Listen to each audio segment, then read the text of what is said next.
All right, what I wanted to do today was go over a little bit of how to with taking Walter out of the crate. Um, when the dog comes out of the crate, especially Walter, what I noticed with him is he, forces his way, comes running out, excited and trying to do whatever he wants to do, running towards the door, whatever it is. And so when you allow the dog to come out like that, that really sets the tone for the rest of your interactions throughout the day. So part of leadership, part of showing the dog that you are taking the leadership role is to help him understand that he can't just come out on his own accord, and that he can only come out when his state of mind is on your terms. And so what I ask for is calm and respectful. So we're working on when he gets outside of the crate here. This is something that we're still working on. What I want is for him to come out and put his body into a sit position, although I'm not going to ask him for that sit position.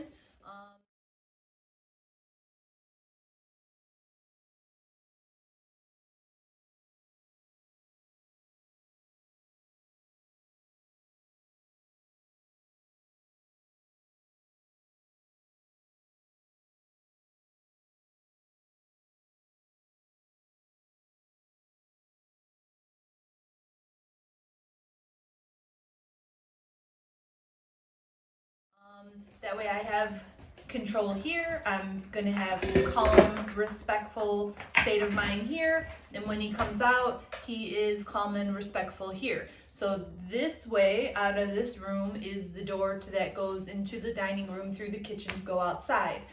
So every time he comes out, he's trying to go full force this way to get to the door because he knows the routine is come out, go potty, go for a walk or do work or whatever it is. So he gets really excited and he's trying to push out, especially because he doesn't necessarily want to be in here, although he's doing much better at it.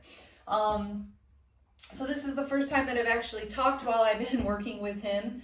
So we'll see if that brings any more excitement. And he's been pretty good about understanding how he gets out of the crate. So the first thing that I'm looking for is for him to be just like that, in a sit position, giving me lots of respect here. I don't want his head here pushing or waiting, anticipating to come out. I want him to be calm just like that. You hear a little bit of whining in the background. That's not Walter at this point, just FYI. That's another dog who doesn't take well when it's not her turn to come out. So we're still working on that with her. So I just wanted to note that. Right now he's very, very calm and not making any whining, protesting noises. So he got back up. Looks like he's going to stretch out and go into a down. I'll take that too. That's okay too. If he's in a sit or a down, to me that means he's calm, he's respectful, he's submissive, and he's waiting until, politely until it's time for him to come out. So the first thing I do, so if he gets back up, I'm going to move. I'm sorry. The first thing I was going to do there was to unlock the bottom hinge.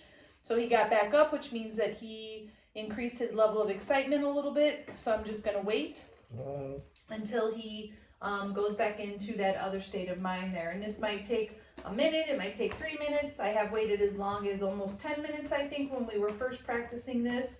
And so the key really is just going to be patience. I could give him an obedience command here to get the behavior that I want, but that's really not what I'm looking for. What I really want is just for him to make the decision on his own and change his state of mind on his own. And how do I know that happens? It's because he changes his body position. So I'm going to wait and see what he does.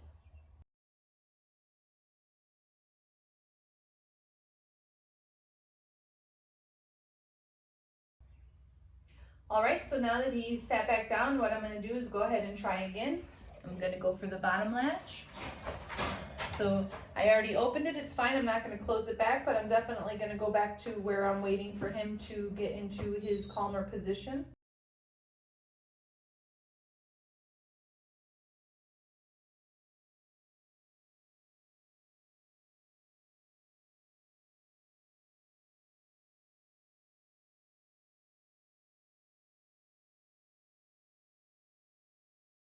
I'd also like to note here that today is the first day that Walter has been panel free. And this is the first time that I've taken him out of the crate during that panel free time. So I suspect that this is taking just a little bit longer. He can see 2 dogs in his immediate sight, and there's 1 dog on either side of him. All right, so now that I got that calmer state of mind, what I'm gonna do is go ahead with the top. And so I'm just gonna wait here for just a second. And the first thing I'm gonna do once I see that he's not gonna move forward now that I've removed or opened up both latches is, I'm just gonna reach in and clip the leash to him. So I don't want him coming out, and when he comes home, I won't want him coming out off of the leash just yet. We're gonna establish some rules and boundaries with him by using the leash when he comes home. But if you let him out when he doesn't have a leash, then of course he can just run by me and do whatever he wants. So I want to make sure that I have control. That yawning is a good sign. Yawning means a lowering in energy and also a shift in a state of mind. All right, so now that I have my leash and he's a little bit calmer, well, now that his nose is forward, we're not going to do that. I'm going to wait again.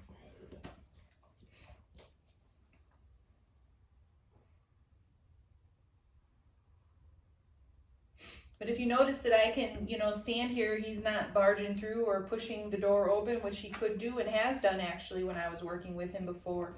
So these are all good steps forward. And he's actually doing really, really good with this. It's just the part where he comes out, he's not particularly willing to go right into a sit. And so we're gonna just keep working on that.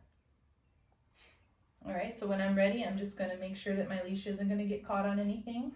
I'm gonna open slowly and just a little bit. If he moves forward, then I'm going to go ahead and close it back up. So I'm going to reposition myself. I'm going to go ahead and close it because I'm not positioned good because I was paying attention to the video. And then when I'm ready for the dog to come out, I'm going to give him his release word, which is okay. I'm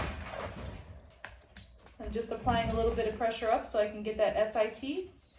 And that's how that looks. And now we can go out to go potty.